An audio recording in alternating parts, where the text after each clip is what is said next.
Teşekkürler, iyi geceler.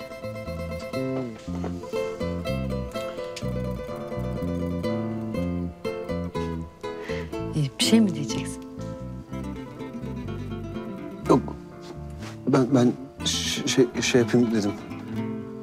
Kapıya kadar geçireyim. Aha.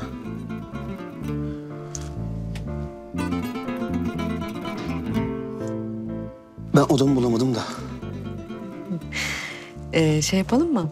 Beraber bakalım mı odana? Buluruz belki, ha? Ne dersin? Olur. Acaba burası mı? Aa, değilmiş. Banyo burası.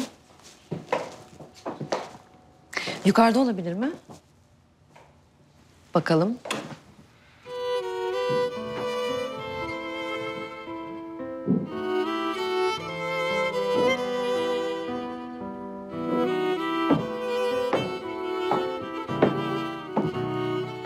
Aa, burasıymış. Bakın eşyalarınız var.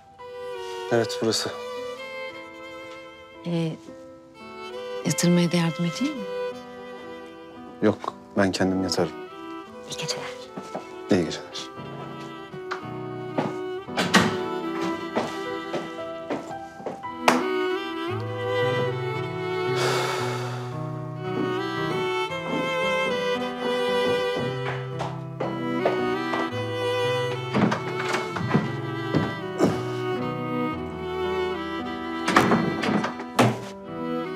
Hoş bulur şimdi.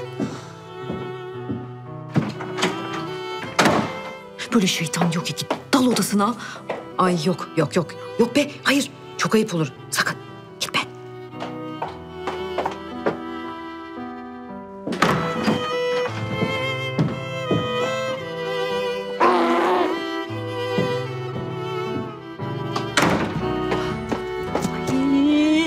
yok. Ay rezillik. Hayır. Git be. Kendine gel.